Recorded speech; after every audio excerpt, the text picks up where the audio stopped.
Halo Sobat Handal, balik lagi di konten Handal Tutorial. Di video kali ini aku bakal share ke teman-teman semua, mungkin lebih ke mengenalkan salah satu software yang biasa digunakan di dunia rancangan atau perencanaan, khususnya jembatan. Apalagi kalau bukan software bidang sipil. Dan di sini mungkin ini karena video pertama aku di segmen Handal Tutorial, maka aku nggak bakal langsung gimana cara how to, cara buat ini dan itu, tapi aku lebih kepada mengenalkan apa-apa aja yang ada di software bidang sipil ini. Pertama, kalau misalkan ini merupakan tampilan awal dari software ini ya. Dan terus kalau misalkan kita mau buat file baru, mungkin kita bisa ngeklik ini supaya fitur-fiturnya kebuka sebenarnya. Nah, ini udah kebuka. Selanjutnya ini di atas ada beberapa menu ya, banyak banget.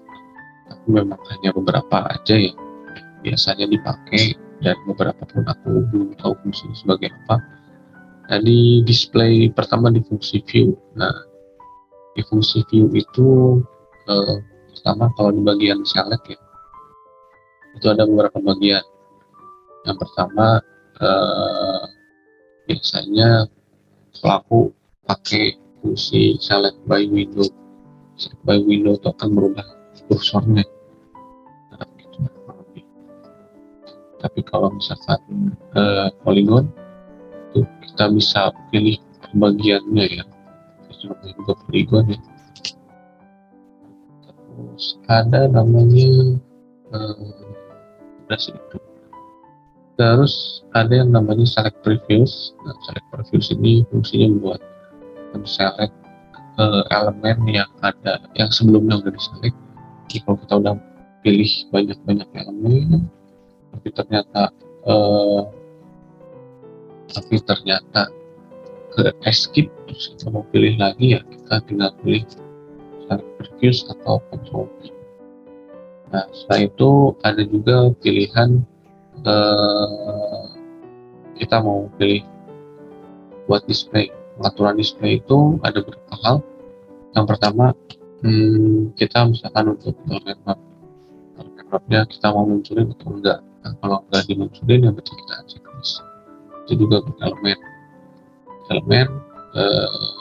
kita mau munculin nomor elemennya atau enggak, kita mau munculin lokal aksesnya atau enggak, itu semua diatur di sini. Satu lagi di display itu ada namanya display option. Nah, display option ini yang mengatur misalkan background color, misalkan ya. Di bagian color itu kita bisa atur kita mau warnanya putih, warna hitam. Nah, fungsinya di situ. Ya biasanya warna putih sih.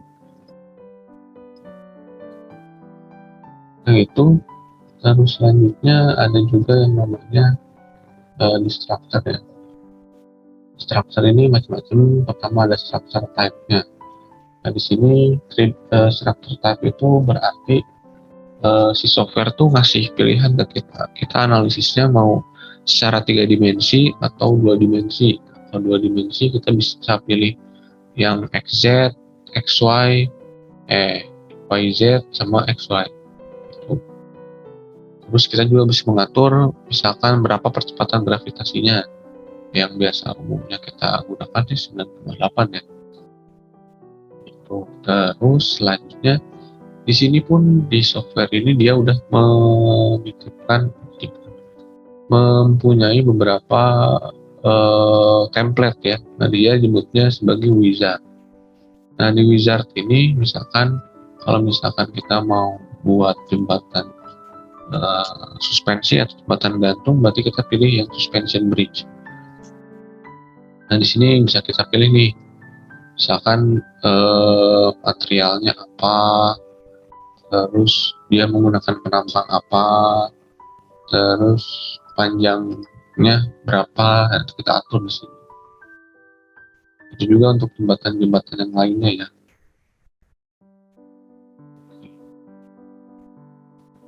Kemudian di bagian node elemen ya ini langkah awal sih sebenarnya nanti. Ini bakal kita buat kalau misalkan kita mau buat line, biasanya kita perlu buat node node. Misalkan kita harus punya satu node ini bisa kita translate itu bisa kita move dan copy, bisa pula kita divide, bisa pula kita delete dan seterusnya. Kalau node-nya udah ada, selanjutnya kita buat elemen gitu. Sama elemen juga bisa kita translate, extrude dan sebagainya, banyak. Nah, change parameter itu apa? Change parameter itu kalau misalkan kita udah punya satu elemen line garis gitu ya, terus si line tersebut mau kita ganti, entah itu materialnya atau sectionnya, kita bisa pakai change parameter ini. Nah, itu sih. Nah, ini nih. Nah, terus ada juga property. Nah, di dalam property ini tentu kita akan memodelkan materialnya, mulai dari modulus elastisitasnya, berat jenisnya, kayak gitulah. Terus ada time dependent material, ini biasanya buat beton, karena di sini untuk mendefinisikan susu terangkat dari beton itu sendiri.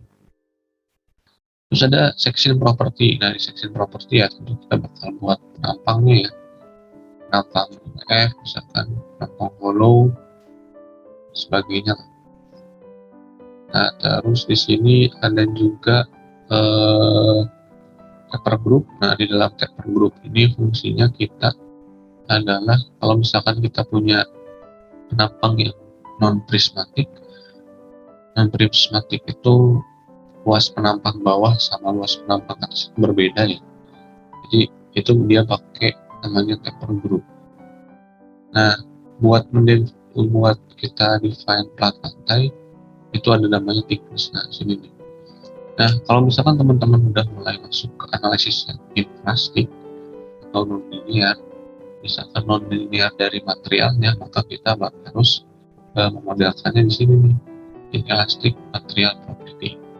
Fiber division section ini fungsinya buat beton biasanya, karena beton yang kita modelkan nanti akan dibagi menjadi beberapa area atau section supaya jadi lebih akurat dan detail. Juga dalam menghitung konturvatur di sini sebelumnya kita juga harus sudah buat inelastic material. Nah, selanjutnya ada yang namanya boundary. Nah, di dalam boundary ini kita bakal define support. Define support itu kita bakal memodelkan tipe peletakannya, akan dimodelkan sebagai semi atau hanya modelkan sebagai ruas sedang. Nah, terus di sini ada yang namanya spring juga. Nah, yang namanya spring itu kan berarti ya kita biasanya kalau memodelkan adanya lekatan dalam tanah gitu. Misalkan kita punya fondasi berupa garis. Nah, garis-garis itu kita harus modelkan ada spring-springnya. Nah, terus ada di sini elastic link dan rigid link ya. Elastic link dan rigid link ini fungsinya buat menghubungkan satu node dengan node lainnya, tentunya dengan opsi-opsi yang ada nanti.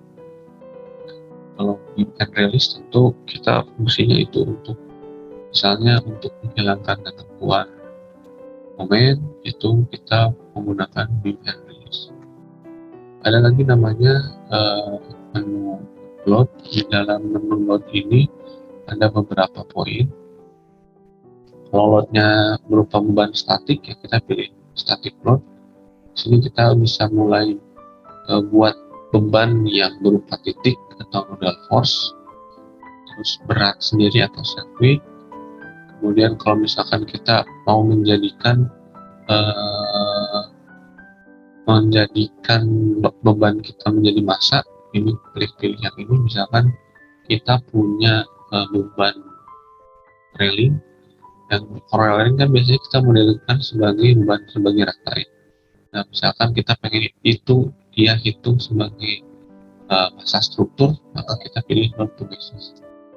Nah, selanjutnya ada juga namanya beam load. Nah, di dalam beam load ini kita bisa modelkan ada beban garisnya gitu kan. Terus di sini ada juga beban berupa pressure load, beban berupa tekanan ya.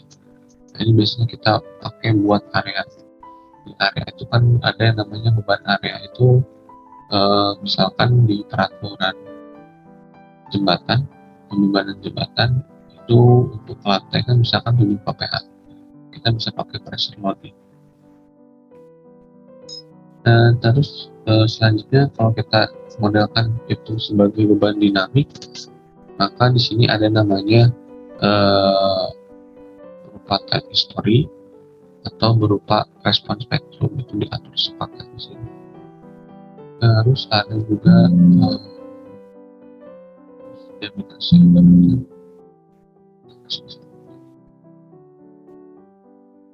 terus selanjutnya ada yang namanya temperatur atau pre-stress. Dan di sini biasanya kan kalau misalkan beton dan baja itu dia terpengaruh sama suhu ya, maka itu pengaruh suhu itu harus dimodelkan sebagai beban terhadap penampungan beton dan bajanya. Sementara itu kalau misalkan kita punya penampang tegang, maka itu kita bisa modelkan tandem pre-stressnya di sini. Dan kalau misalkan kita punya kabel stay, kita bisa modelkan sebagai pre-tension load-nya di sini. Terus di analisis load ini kita buat memodelkan beban laju generasi atau suhu. Ada juga beban metode pelaksanaan atau construction stage dan beban penggunaan sesuai ya pasti atau yang kemudian mengembang. Dan sini analisis itu berarti karena beda sekali bisa nanti sepeda atau free ya, semua dari sini pegang terus beberapa pendapat nanti bagaimana ada buat sesuatu ya. Terus jadi saat ini dulu yang membuat kita tuh memunculkan hasil-hasil analisis mesin itu buat informasi yang buat spesimennya gitu, proses yang nanti buat diagram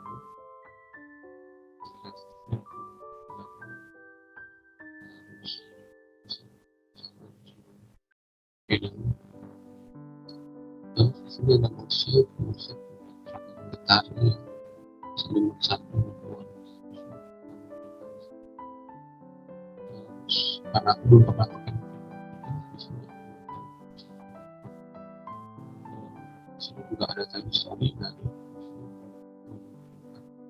hasil dari time story. Misalkan itu kan standar menampilkan misalkan kita menggunakan beberapa tahun bisa kita bikin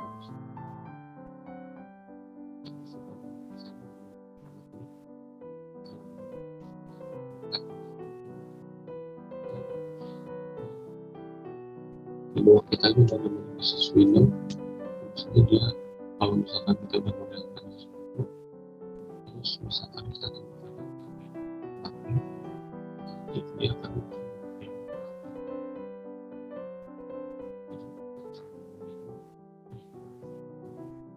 itu ada masalah. Nah sini di streaming board ini dia lokal munculin hal apa aja yang kita kerjain. Misalkan kita berbagi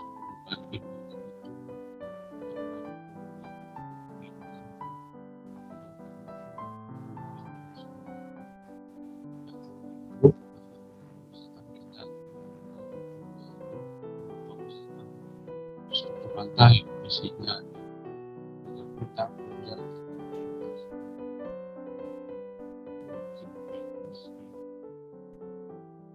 terus